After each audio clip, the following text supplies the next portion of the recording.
Assalamualaikum dan salam sejahtera. Bertemu kembali dalam edisi MG 29 Ogos 2020. Keputusan rasmi telah pun diumumkan wakil rakyat baru bagi Dun Slim. Calon dari Barisan Nasional Muhammad Zaidi Aziz telah diumumkan sebagai Adun Slim selepas menang dengan majoriti sebanyak 10,945 undi mengalahkan calon bebas daripada Parti Pejuang Tanah Air yang masih dalam proses pendaftaran Amir Kushairi Muhammad Tanusi dan S. Santara Sekaran. Assalamualaikum warahmatullahi wabarakatuh dan salam sejahtera. Saya selaku pegawai pengurus bagi bahagian pilihan raya negeri N.58 Slim dengan ini mengisytiharkan bahawa keputusan pilihan raya bahagian pilihan raya negeri N.58 Slim yang diperolehi ialah nama-nama calon mengikut susunan dalam kertas undi. 1. Amir Kushairi, Parti Bebas, bilangan undi 2,115. 2. Zaidi Aziz, Parti PN, bilangan undi 13,060. 3. Profesor Santa Sekaran Subramaniam, Parti Bebas, bilangan undi 276. Jumlah undi yang ditolak ialah 327. Majoriti 10,945. Peratus pengundian berbanding dengan jumlah pemilih ke titik perpuluhan yang terdekat ialah 68.40%. Dengan ini saya mengisytiharkan bahawa Zaidi Aziz dari Parti PN telah dipilih sebagai Ahli Dewan Undangan Negeri bagi pilihan raya negeri N.58 Slim. Sekian, terima kasih. Kemenangan BN di PRK Dun Slim ini sekaligus merupakan kemenangan ke-7 berturut-turut Barisan Nasional pada siri pilihan raya kecil yang sebelumnya menang besar di Chini, Pahang dengan majoriti sebanyak 12,650.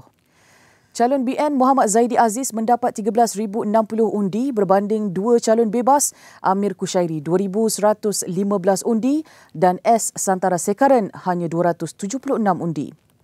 Peratusan keluar mengundi pada PRK Dun Slim merekodkan 68.4% berbanding sasaran SPR 85%. Alhamdulillah, pertamanya rasa syukur Allah SWT kerana saya telah diberikan kemenangan dalam PRK ini.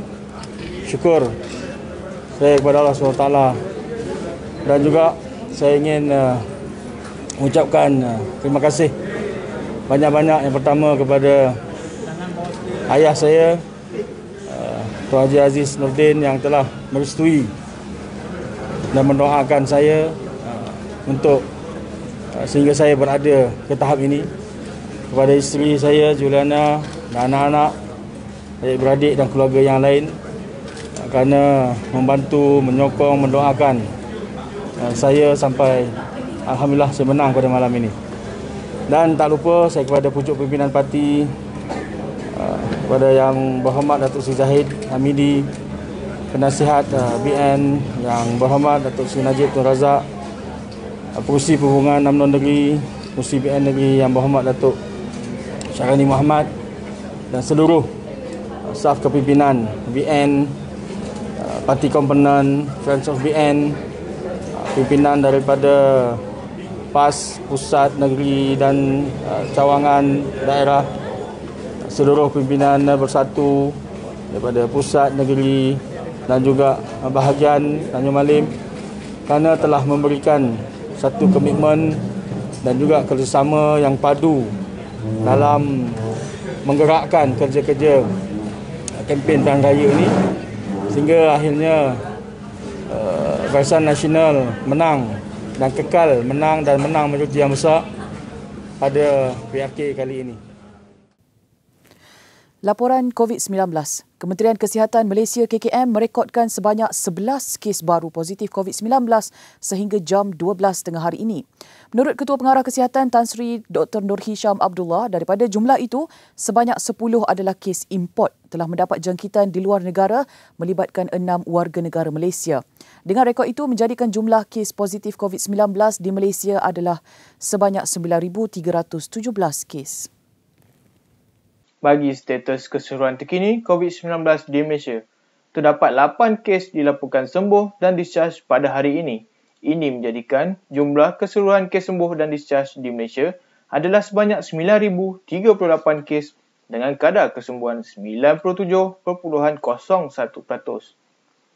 Bagi laporan kes baru hari ini, terdapat 11 kes baru dikesan positif COVID-19 yang melibatkan 10 kes import dan 1 kes tempatan.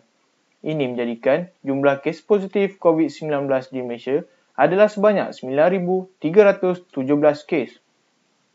Terdapat 8 kes yang dirawat di ICU dan 6 memerlukan bantuan alat pernafasan. Tiada kes kematian dilaporkan hari ini. Ini menjadikan jumlah kes kematian berkaitan COVID-19 di Malaysia kekal sebanyak 125 kes. Susulan tindakan anggota polis yang didakwa tidak membenarkan beberapa orang warga emas memakai seluar pendek memasuki sebuah pusat pembuangan undi hari ini. Ketua Polis Daerah Mualim, Superintendent Sulizmi Afendi Sulaiman berkata, apa juga tindakan pihaknya adalah atas nasihat dan panduan yang diberikan SPR di pusat mengundi yang kuasanya terletak kepada ketua tempat mengundi.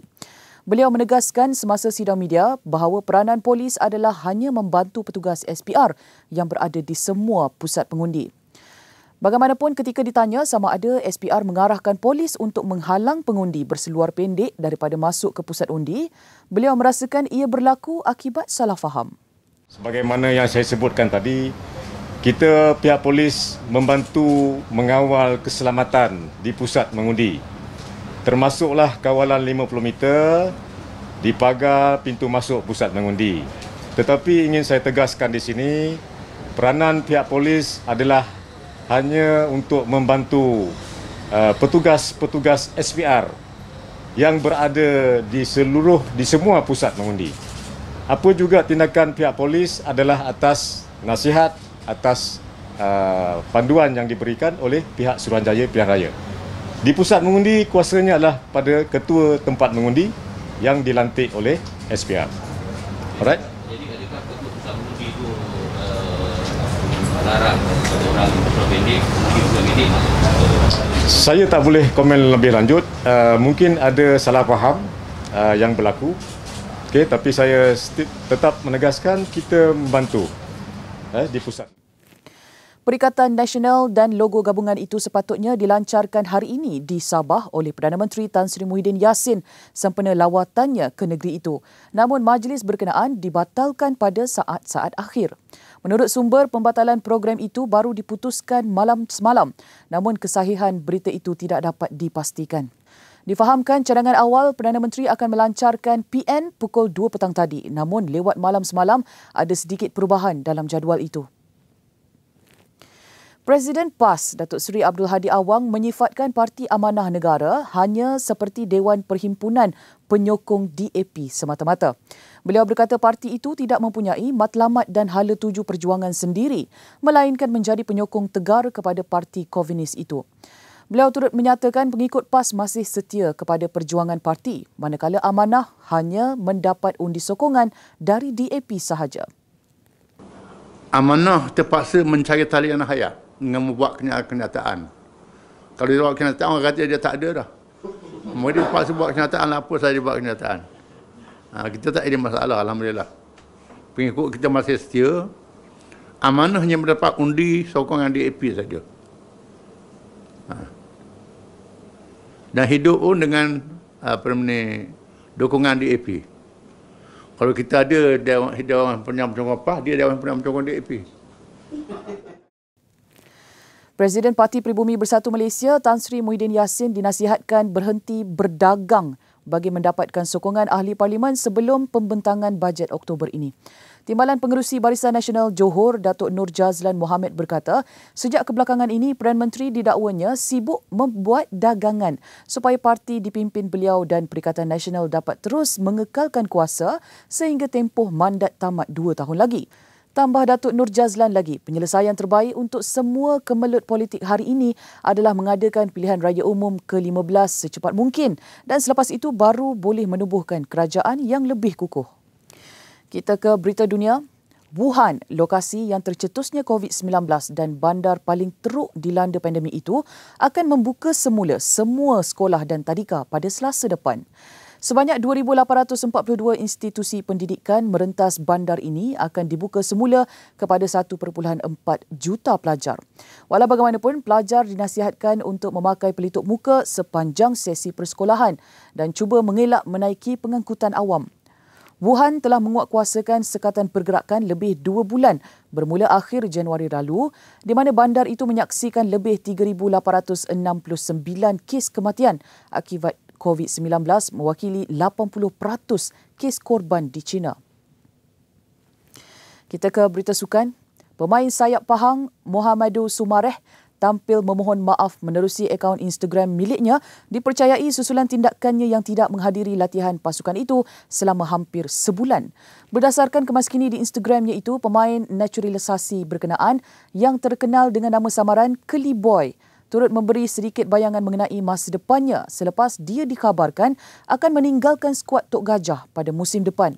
Terdahulu, pengurus pasukan Datuk Sufian Awang mengesahkan pemain itu ponteng latihan pasukan selama hampir sebulan dan tidak muncul pada hari perlawanan menentang Johor Darul Takzim JDT di Stadium Darul Makmur kemarin. Baiklah, sekian dahulu buat masa ini. Teruskan layari portal Malaysia Gazette di www.malaysiagazette.com untuk info-info terkini. Saya Zazrina Zainuddin untuk edisi MG. Selamat berhujung minggu.